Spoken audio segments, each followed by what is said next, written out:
Franklin it's a small town. It's not numbers-wise anymore, but the quaint nature of the downtown area has been preserved. It's peaceful.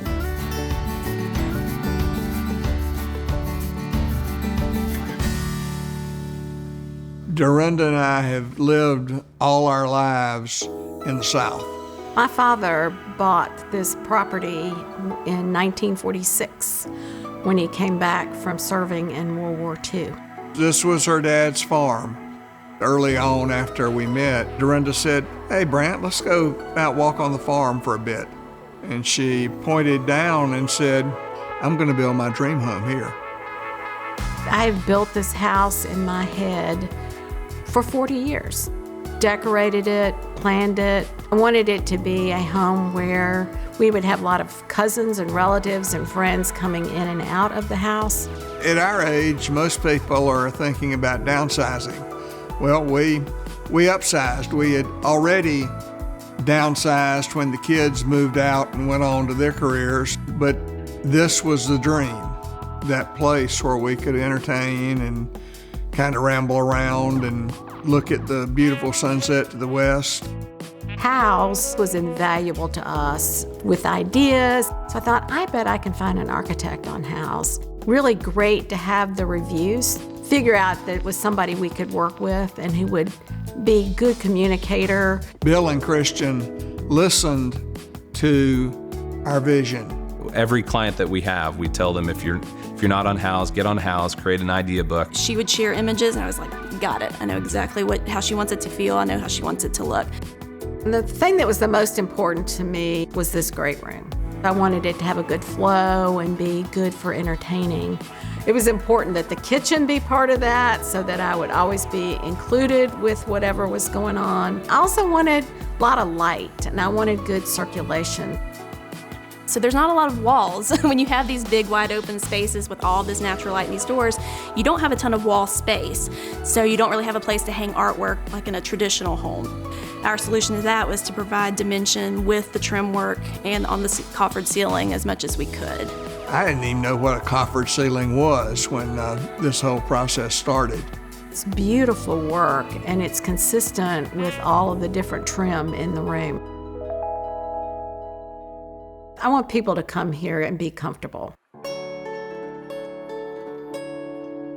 Dorinda wanted this space to entertain 12 at any day of the week, and space planning for 12 is a tall order.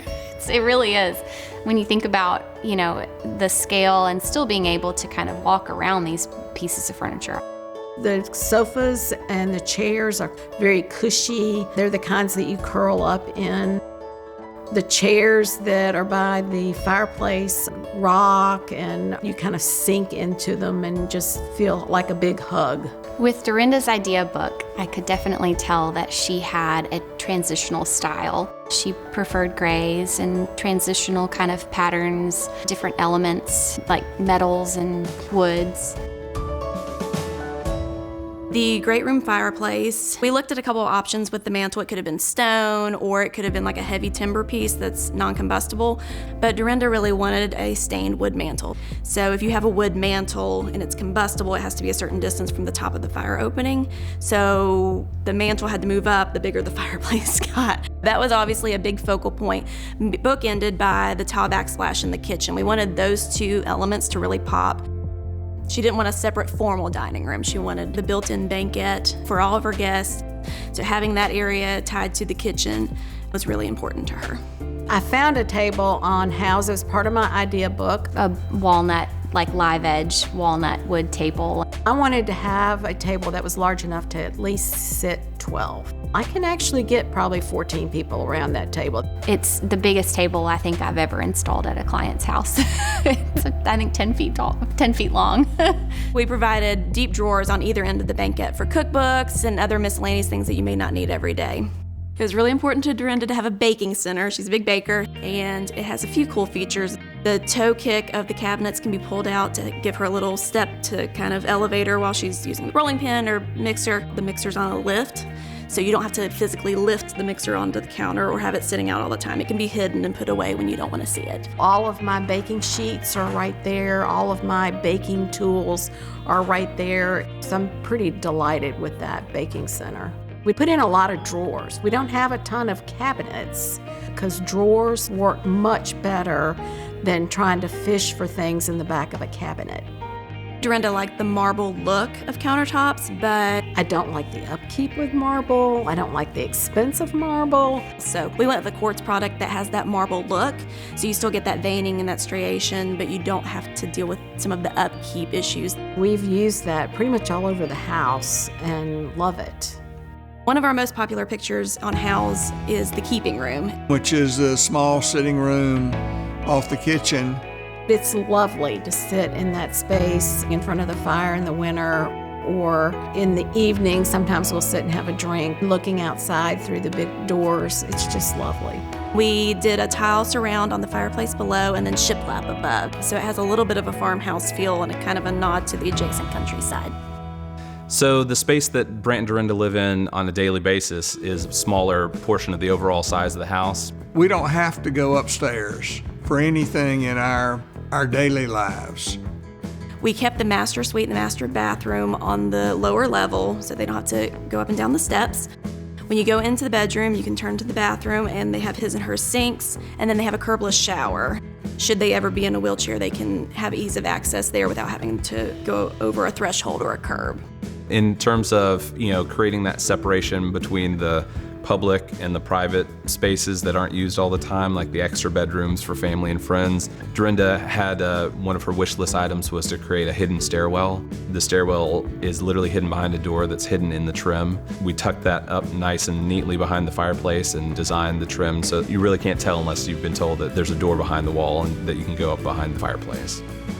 Upstairs, we've got 2 bedrooms with 2 bathrooms, as well as a gallery. So it's kind of a living area up in the upstairs so that when our daughters come and stay, or friends come to stay, if they want to stay up later than what we want to stay up, they can watch TV or read a book or whatever. We were looking to do the exterior with stone, but the cost of stone is pretty expensive. So we decided to go with another option that the builder recommended, which was to put a wash over brick.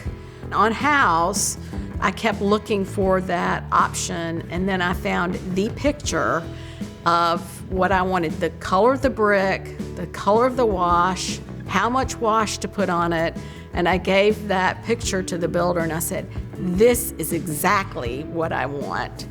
Knowing Dorinda's backstory and that, this has always been her dream, to actually see it come to life for one thing, but then to also have it be what she expected and hoped for, is just unbelievable. So much better than what I ever thought it could be. We're going to be here the rest of our lives. And it's the kind of place where Dorinda says, I'll leave this house feet first.